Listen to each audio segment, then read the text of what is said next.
when you guys had started off, since the beginning, you've had so much success here in the States. You built such a tremendous fan base at home in New York City, but also you've had a very big fan base in the UK.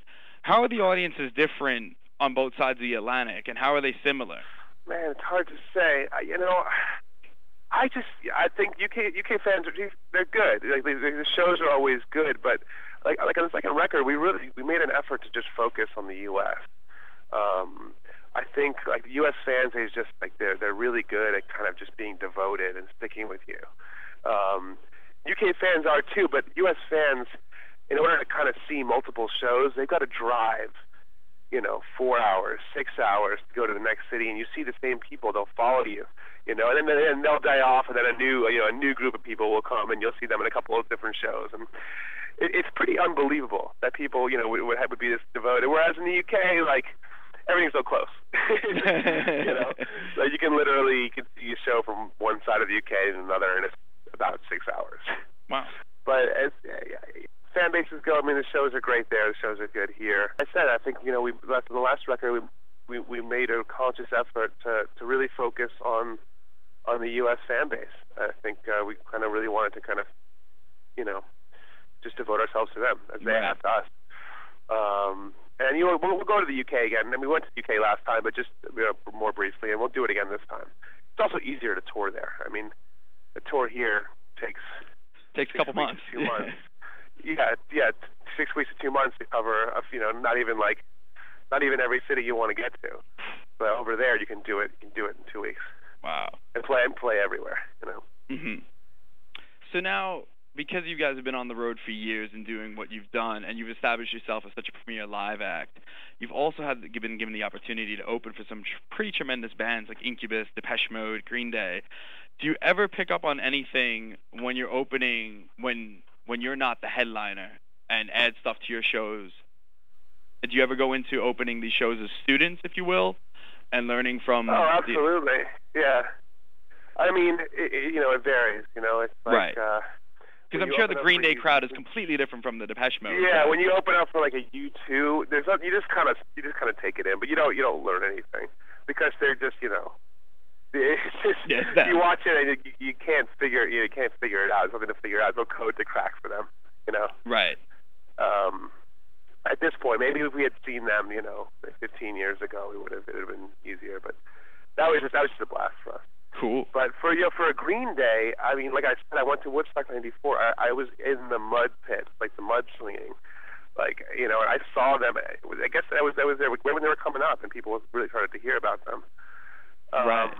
And now they're just so professional. I mean, they played for 2 hours, and it's a full-on performance. I mean, you don't get bored. And the minute they think you're going to get bored, they'll blow something up. I'm not saying we're ever going to get into pyrotechnics. I'm not sure. I'm not going to say never, but I'm going to say highly unlikely. Not at the moment. But at the same time, you kind of you see that this stuff works. You see that you keep people's attention. Now, I'm not saying a show should just be theatrics, but if it keeps people's attention for 2 hours so that they're listening to the music and not getting bored, great. I mean, that's one thing I took from them. Right. Is there anyone you're still itching to play with?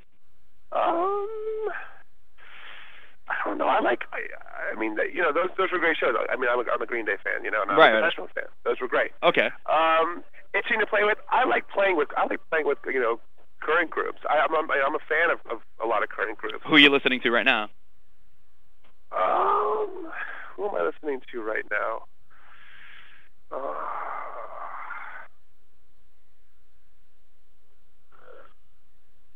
It's hard to say. I mean, there's a lot of we have a lot of music going on all the time on the stereo, but I like a lot of the bands that have come out in the past few years, like the Fleet Foxes and the MGMTs, and I like I like all kinds of stuff. I like the band the Black Lips a lot. Nice. I'm a big I grew up on the kind of garagey British Invasion-y psychedelic stuff. That's kind of like my home. Whenever I venture off too far, I go back to the Zombies, or the Animals. So I kind of like this resurgence of psychedelia. Right. I'm into it. Yeah, because that's the thing. I've noticed that's been the big trend lately. Now, I mean, yeah, it kind of like seems maybe like it's I don't know. I guess it's a trend. The vocal thing is a trend. I think. right. I don't know. I'm into it. I like it. Do you think you would experiment with it? What? Do you think you would experiment with it? I mean, our second record, we had vocal harmonies all over the place. Oh yeah, that's true. Yeah, but songs like Angelina and right. Probably This Is Not the End. I mean, for us, that was kind of that's what we were listening to. I mean, it certainly wasn't a trend when we were doing it. Right, that's the thing. Like you guys, I'm not saying also that it influenced any trend, but it was certainly something that we've done. But I like that garagey sound too. I love that garagey sound. I think that's one of the reasons that I love like doing more raw stuff too. And you can't understand any of the lyrics on a Black Lips record, but it's still rock. It's still great. True story. Yeah. So, all right. Now, just to wrap things up, one more question. As I said, very, very quick and easy and painless. So you're on the road and you give a lot of golden opportunities to such small unsigned bands like Money Penny, the Dusties, who are just on your tour, Your Vegas, to open for you. Do you guys, as the Bravery, feel an obligation to reach out to these unsigned bands and bring them on tour with you?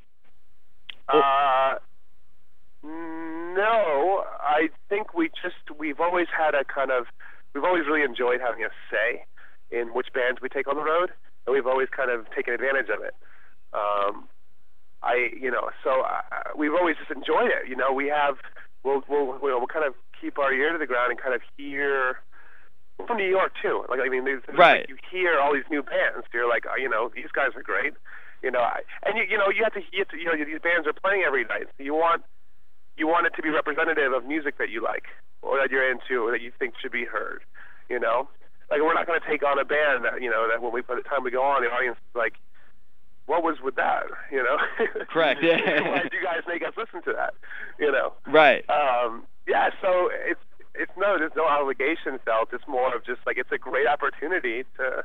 And bands did it with us. I mean, when we were starting out, there was a couple of groups that took us out, and we appreciated it. And they gave us opportunities. How do you guys find out about them? Outside of New York. I mean, VHS or Beta, we're good friends of ours, and our first tour, like a real tour, in a van, was with them, and that's actually how I got introduced to you guys. As a result, we've been friends with them ever since.